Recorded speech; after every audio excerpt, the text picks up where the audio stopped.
What is up, everyone? It's your boy Cap back again with another Rank Seasons video, and today we're gonna have a little bit of a voiceover gameplay, but it's gonna be different because we're gonna be making a debut with Brandon Phillips. Now here's Brandon Phillips' stats right here, ladies and gentlemen. 97 contact and 107 contact, 69 power and 61 power, 96 vision, 105 clutch, 93 fielding, all that good stuff. We're going to be making the debut with him today, and not only that, but we're also going to be playing with, of course, Untitled Chapter. He's going to be in the pen in today's game. I have him as our closer, and he's also going to be making his debut as well. And I was going to record this, as a live reaction, but I had a lot of stuff to do, so I just decided to play it, and I'll pretty much just voice over how I played in that game. So if you guys enjoyed this video, give it a thumbs up, comment down below, and of course subscribe to the channel if you guys enjoyed this video. And without further ado, let's get into the gameplay. Alright, so we're going to be the home team against the Honolulu Islanders. He has Betances as his opener, and his lineup is going to be Mantle, Correa, Jackson. He's also got Reynolds. He's got Ken Griffey Sr., Grandal, Scope, and Dave Kingman. So it's a pretty interesting lineup, but hopefully we can come out on top. We're going to start off this game in the first inning. Kluber gets a one pitch out, and I think to myself, okay, if this is how the game is going to go, hopefully it should go smoothly and really without any problems. So like I said, pretty happy there. We got a runner on first, though, or he does, and a diving play by DD and that dude BP. That's right. If you guys don't remember, Didi Gregorius came up with the Reds. But here's the man of the hour, Brandon Phillips, as we look for something inside, and it's inside.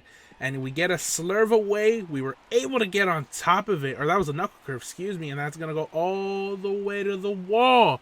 I'm pretty happy with that. A leadoff double by that dude BP. Bellinger, we're looking for that fastball up and in, and that's exactly what we get. And we're going to take off to second as well, because you know what? He threw home. Take advantage of the opportunity right there.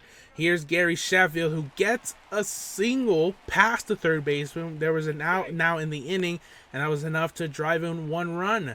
Now we got runners in the corners with Chipper Jones up, but he gets out. So it's a 2 outs, runners on second and third. And what does he do on a drop ball? He throws it over the third baseman's head. So we have to just go. And we were safe, which made it a 2-0 game. Chipper Jones got walked, and wow, would you believe it? His pitcher got hit by Craig Bigio, hitting it up the middle, and that made it a 3-0 game. And right there, that was all she wrote for the first. Now, top of the second, Mark Reynolds gets a single through. I'm thinking, we got a ground ball that was pulled. I mean, how much better can that have gotten? But he gets a single. Now, here's Ken Griffey Sr. up, and we were able to get a ground out, but me being the smart guy that I am, I throw to second, which took a lot longer than what I actually thought. But now there's runners on first and second, and Yasmani Grandal gets on top of a slider, able to pull it down the line just enough to drive in one run. I honestly thought Bellinger could have made the play, but he didn't. He just lunged over it. Now my opponent's going to bring in Bigio off the bench, which I found really odd, but we just got to roll with it here. Fly ball to right field. Runners on the corners. I'm going to throw all the way home because I feel like he's going, and he did, but then he held up, and Bigio didn't throw it quick enough to third. I don't know why, but now next batter, Kingman, also flies out to right, a little bit deeper than the last fly ball, and I honestly thought he was going to do the same thing, of course, just stopping and then going back to third. But I threw the cutoff man thinking, you know what, he's actually going to go back to third, but he indeed scored all the way, which made it a 3-2 game, and he brings in a pinch hitter for his opener, Betances. He brought in Mondesi, and we struck him out, so I was pretty happy with that. So I thought to myself, okay, he brought in an opener, he could either bring in another reliever or starter, and he brings in Corey Kluber, and I wasn't mad at that. I really wasn't, because, I mean, come on, he brought in an opener, now he's bringing in his starter. So it's Kluber versus Kluber. I swing at a sinker practically down the middle, and what happens? I get thrown out trying to go to first base, because you know what? 6-speed Kluber is not the way to go, which is a little bit unfortunate. But here's Sheffield. We get a slurve that was hung, and we just missed it. But now I'm thinking, all right, he's not going to throw a breaking ball. He's got to throw something hard. So we're going to look for that sinker at least in again, and he leaves it up. And Sheffield with a no-doubter, baby. You hang it, we bang it. And just like that, we get the 4-2 lead. And man, was I happy for that. And here comes Craig Bigio, who also gets a single here. We're on the 4th inning now. Gets a single to get this inning started. Like I said, where the offense is rolling, I'm thinking nothing can stop us. Here's Kluber, who actually gets a hit this time on a sinker that was up. That's enough to push it for a double. I was going to move the runner from first all the way to home, but it was a little bit too risky with 1 out. And just like that, we held up at third. It is a 4-2 game. Here's that dude BP. Here's the guy who actually got a double to get this game started for us. And what happens? We look for sinker in, and we strike out on the sinker. That's what happens, ladies and gentlemen, when you second guess yourselves here. Now here's Bellinger up. We're looking for something just to get through. And what do? I swing at a sinker, and just like that, we blew our chance. Gameplay left, so it's not the end of the world. Now we move on to the top of the 6th. I look for the sinker low, and it hangs barely by like a hair above the meter where I was trying to throw it, and it ends up being a solo shot to left center. And I was a little bit upset. I mean, I barely missed it, but it went out. So I went to my bullpen, warming up Raleigh Fingers and Billy Wagner. Hopefully, just in case things get wild, it would get, under control. So we get another ground ball that gets past the infield. And I'm thinking to myself, is there a way to stop Reynolds? So now here's Ken Griffey Sr., and he gets pinch hit for by Eric Davis. I'm thinking to myself, why would you take out Sr.? I mean, he's a great contact hitter, but he brought in Eric Davis, so I thought to myself, okay, we got to find a way to get a double play. And I look for a changeup low, so I'm aiming low, and another, that was a little bit of a worse pitch, and it was enough to go over the wall in right field, and now he has taken the lead. And I thought to myself, that really can't happen, man. I was very, very upset. So now I either told myself it's either nut up or shut up, and that's what we did. We were looking to get something here in the next half, because you know what, there's a lot of gameplay left, but you know what, if we're gonna score, we better score now before it's late. As we get a leadoff single with Larry Walker. Okay, I'm thinking to myself, okay, we got the leadoff batter on base, which I'm very, very happy about. Here's Craig Bigio. He throws another quick pitch single, and that one's gonna drop in right field for another single. I was gonna go to third. I probably would have been safe, who knows. But you know what, I tend to get a little bit aggressive, and that aggressiveness will cost us later in the game. But here we go. I have Didi up, and I bunted, and it was a good executed bunt as we get tagged trying to go to first. He tags us obviously on our way to first, not beating us to the bag. So now we got runners on second and third, and I have 2 lefties, either Jackson or Ellsbury, and that's exactly who we get off the bench. We get Jackson up. So I'm just thinking, I just need to pull something or hit something in the air, and we instantly tie the game.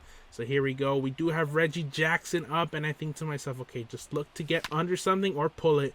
We got on top of it, but it was pulled, and it was enough to get an RBI ground out and tie the game, which I'm pretty happy right there. And here's Brendan Phillips. I really wish he would have done something here, but unfortunately, what did we do? We choked as we popped up in foul territory. He's always going to throw the sinker to Phillips, and I didn't realize it in the entire game as we blew a really good opportunity. Now we are in the top of the 7th. I'm just thinking, I just need a pitch well. That's all I really have to do. And I missed my spot in the sinker, low and away. So I'm like, okay, slider, low and in. It's good, right? You think, oh, it's timed good? No, it was literally hung in the middle, lower in part of the zone, low and in part of the zone. And it's enough to be a home run. I'm thinking to myself, if it was good, then why did you not give me the pitch that I asked for? And just like that, he takes the lead again. But we were able to make Correa ground out to DD, which I was happy about to end the inning there. But I mean, I'm thinking to myself, how can you let the slider hang if I throw it good? Bad pitching mechanics from the game, but I can't stop there. I just have to keep playing. You know, RNG, you know how that is. As we get Bellinger to lead off the inning with a 2-bagger hit the other way, since we had the shift on. So obviously, you know, we had to get something here. And there we get it started with Bellinger. And now here's Mickey Mantle up. But you know what? You know what he does? He's going to foul off that sinker. I'm thinking, come on, just hit something well. He hits to the shortstop to his right. And I did the dumb mistake of trying to go to third. And he instantly threw me out, which was a very, very horrible mistake on our end. Here's Gary Sheffield, who's been on base every time he's come up. and we check swing at a slurve. I'm thinking, okay, we can't swing at dumb pitches. And what do? We get on top of a changeup, which was enough to be an out. But he throws it to second. Not only does he throw it late to second, but it was almost an error. So runners on first and second. And you remember when I said that aggressiveness was going to cost us? There it happened. A glitchy tag, which I think shouldn't even have counted. But you know what? The game is what it is. It's not like they're perfect. So we're out at second. But you know, I thought to myself, that cannot cost us here. So Chipper Jones is going to fight right here. And he gets another sinker in the count. And we get a single up the middle. So now I'm thinking to myself, okay, this cannot be the time to be aggressive. And if we're going to be aggressive, you have to go 100%. So Larry Walker's up. He throws another sinker low in the zone. And we swing at it for a ground ball. So all of that work for nothing. Now we head to the top of the eighth. He gets a hit and run with a runner on first base. Now, I honestly couldn't be mad at this play because not only was it a good play, but he executed it perfectly. So now we are down 7-5 with Raleigh Finger still out there on the hill. Now we head to the bottom of the eighth. It is a 7-5 game. Bigio grounds out, but the craziest thing happens. He makes an error. So we get the inning started with a runner on second base. Here's DD. I thought to myself, do I bunt? Do I swing? What do I do? I decided to risk it because, you know, it wouldn't hurt to swing the bat, but it basically worked like a sacrifice bunt. So now we got the runner on third with one out with a pinch hitter coming up, and I really couldn't use a lefty because if I brought in a lefty, then we'd have no lefty for the rest of the game. So I decided to use Pete Alonso off the bench. This is the home run derby Pete Alonso, by the way. And I thought to myself, you know what? I'm going to look for something inside, just like that sinker in. And I'm looking for that exact same pitch. So I'm looking for a 1-0 count, sinker in, and that's exactly what he threw. I was honestly expecting that to be a home run. Again, we were so close to perfect timing, but remember, ladies and gentlemen, it will never happen if you're off the PCI, which I never understood. But it's enough to be a sac fly to make it a 7-6 game. And now, ladies and gentlemen, we finally made our debut with Aroldis Chapman. He finally came into the game. He was absolutely throwing gas, baby. And when I say gas, I mean gasolina right there. Because not only does he throw the fastball 102, he throws a slider at 89. That's a 13 mile per hour difference. We get him to fly out to right. Then here's Jackie Robinson coming off the bench. He tried to sneak a bunt on us, but he popped it up to Bellinger at first base. And then finally, the last guy up was Mickey Mantle, who flied out to center, and that remained at a 7-6 game. So we were down by 1, entering into the bottom of the ninth, where we had the bottom of the order coming up. The top of the order coming up. And I thought to myself, we cannot blow the lead here. I'm sorry, we can't blow this game. We have a good chance. And what does he do? He brings in King Phillips, a starter. He had the audacity to bring in a starter. So, you know, I thought to myself, you know what? You're really going to be this guy. And I went to check out his bullpen. And what does he have? Full energy bullpen. You've got to be one of the worst human beings ever to bring in a starter when you have a full energy bullpen. You are honestly one of the biggest scums in the year. That's my honest opinion. So I tried to bunt to hit it the other way with the shift on. And the one time Bellinger bunts, it ends up coming back up the middle. And I thought to myself, well, if that's how we're going to get it started, that's absolutely perfect. Because it's not like we're trying to win or anything. But you know what? I try to keep fighting. So here's Mickey Mantle up. I thought to myself, okay, Mickey Mantle hasn't gone on base in the entire game that we've played. But we cannot mess up here. And what do? We got under a slider. We timed it well. But we timed it so well that it was a pop-up. It's not like we were late. But it doesn't matter because Sheffield in the next at-bat gets under a sinker up and in. We swung late, and I was able to go up the middle. But we lost that game, and I was pretty mad. Well, guys, I did lose that game, and I was really, really upset because we had a lot of opportunities to score so many runs.